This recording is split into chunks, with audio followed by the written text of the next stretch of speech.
ನಿಮ್ಮ ಸತ್ಯ ಯುನಿಲೆಟ್ ಅಲ್ಲಿ ಫುಲ್ ಮೂನ್ ಸೇಲ್ ಮೇ 31 ಒಂದಿನ ಮಾತ್ರ.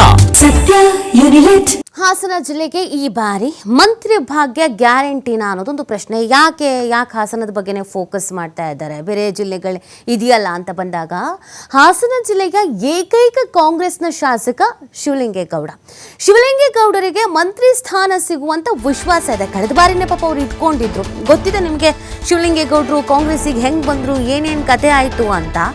ಸೊ ಅವರೊಂದು ನಿರೀಕ್ಷೆಯನ್ನಂತೂ ಇಟ್ಕೊಂಡಿದ್ರು. ಆಮೇಲೆ ಹಾಸನ ಜಿಲ್ಲೆಯ ಏಕೈಕ ಕಾಂಗ್ರೆಸ್ ಶಾಸಕ, ಹಾಸನ ಬೆಲ್ಟ್ ಅಂತ ಬಂದಾಗ ನಮಗೆ JDS ನೆನಪಾಗತ್ತೆ. ಬಟ್ ಕಾಂಗ್ರೆಸ್ ಶಿವಲಿಂಗೇಗೌಡರು, ಹಾಗಾಗಿ ಅವ್ರಿಗೊಂದು ಅವಕಾಶ ಅಂತ ಹೈಕಮಾಂಡ್ ಹಾಗೂ DKಶಿಯನ್ನ ಭೇಟಿ ಮಾಡಿದ್ದೇವೆ. ಹಾಸನಕ್ಕೆ ಮಂತ್ರಿ ಸಿಗ್ತಾರೆ ಅನ್ನೋ ಭರವಸೆ ಸಿಕ್ಕಿದೆ. ಮುಂದೆ ಜಿಲ್ಲಾ ಪಂಚಾಯಿತಿ, ತಾಲೂಕ್ ಪಂಚಾಯಿತಿ ಚುನಾವಣೆ ಎದುರಾಗಲಿದೆ. ಪಂಚಾಯಿತಿ ಚುನಾವಣೆ ಕೂಡ ಎದುರಿಸಬೇಕಾಗತ್ತೆ. ಇದೆಲ್ಲವನ್ನ ಮನಸ್ಸಿನಲ್ಲಿ ಇಟ್ಕೊಂಡು ನಮ್ಮ ಜಿಲ್ಲೆಗೆ ಮಂತ್ರಿ ಸ್ಥಾನ ಸಿಗಲಿದೆ. ಚನ್ನರಾಯಪಟ್ಟಣದಲ್ಲಿ ಹಾಸನ ಸಂಸದ ಶ್ರೇಯಸ್ ಪಟೇಲ್ ಈ ಹೇಳಿಕೆ ಕೊಟ್ಟಿದ್ದಾರೆ.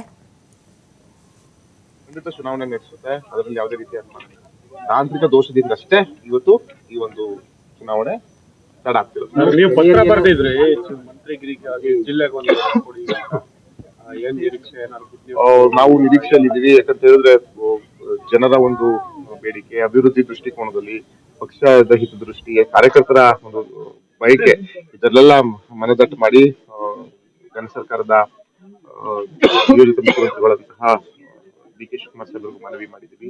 ಹಾಗೂ ನಮ್ಮೆಲ್ಲರ ನಾಯಕರು ಕೊಟ್ಟಿರಂತೆ ಮಾತಂತೆ ನಡ್ಕೊಂಡಂತವರು ಅತ್ಯಂತ ದೊಡ್ಡ ವ್ಯಕ್ತಿ ಅಂತ ನಾನು ಹೇಳಕ್ ಇಷ್ಟಪಡ್ತೀನಿ. ಸಿದ್ದರಾಮಯ್ಯ ಸಾಹೇಬರು ಸಹ ನಾವು ಮನವಿಯನ್ನ ಮಾಡಿದ್ದೀವಿ. ಅವರು ಸಕಾರಾತ್ಮಕ ಸ್ಪಂದಿಸಿ ಈ ಜಿಲ್ಲೆಗೆ ಈ ಸಲ ಒಂದು ಗಮನ ಹರಿಸ್ತೀವಿ ಅಂತ ನಮ್ಗೆ ಒಂದು ಮಾತನ್ನ ಕೊಟ್ಟಿದ್ದಾರೆ.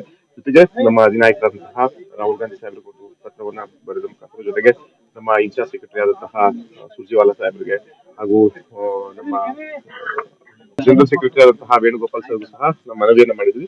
ಈ ಸಲ ನಮ್ಗೆ ಸಿಗುತ್ತೆ ಅನ್ನೋದೊಂದು ಭರವಸೆ ನಮ್ಗಿದೆ. ಈ ಬಾರಿ ಅದು ಸರ್ಕಾರಕ್ಕೆ ಬಿಟ್ಟಿದ್ದು, ಸರ್ಕಾರ ಅದೊಂದು ಒಳ್ಳೆ ರೀತಿಯಲ್ಲಿ ತೀರ್ಮಾನವನ್ನು ತಗೊಳ್ತದೆ. ಖಂಡಿತ ಚುನಾವಣೆ ನಡೆಸುತ್ತೆ, ಅದರಲ್ಲಿ ಯಾವುದೇ ರೀತಿಯ ತಾಂತ್ರಿಕ ದೋಷದಿಂದಷ್ಟೇ ಇವತ್ತು ಈ ಒಂದು ಚುನಾವಣೆ ತಡ ಆಗ್ತಿರುತ್ತೆ. ನೀವು ಪತ್ರ ಬರೆದಿದ್ರಿ ಮಂತ್ರಿಗಿರಿಗಾಗಿ ಜಿಲ್ಲೆಗೆ ಒಂದು ಕೊಡಿ, ಏನ್ ನಿರೀಕ್ಷೆ ನಾವು ನಿರೀಕ್ಷೆಯಲ್ಲಿ ಇದ್ದೀವಿ. ಯಾಕಂತ ಹೇಳಿದ್ರೆ ಜನರ ಒಂದು ಬೇಡಿಕೆ, ಅಭಿವೃದ್ಧಿ ದೃಷ್ಟಿಕೋನದಲ್ಲಿ, ಪಕ್ಷದ ಹಿತದೃಷ್ಟಿ, ಕಾರ್ಯಕರ್ತರ ಒಂದು ಬಯಕೆ, ಇದರಲ್ಲೆಲ್ಲ ಮನದಟ್ಟು ಮಾಡಿ ಕೇಂದ್ರ ಸರ್ಕಾರದ ನಿಯೋಜಿತ ಮುಖ್ಯಮಂತ್ರಿಗಳಂತಹ DK ಶಿವಕುಮಾರ್ ಸಾಹೇಬರಿಗೂ ಮನವಿ ಮಾಡಿದ್ದೀವಿ. ಹಾಗೂ ನಮ್ಮೆಲ್ಲರ ನಾಯಕರು ಕೊಟ್ಟಿರಂತೆ ಮಾತಂತೆ ನಡ್ಕೊಂಡಂತವರು ಅತ್ಯಂತ ದೊಡ್ಡ ವ್ಯಕ್ತಿ ಅಂತ ನಾನು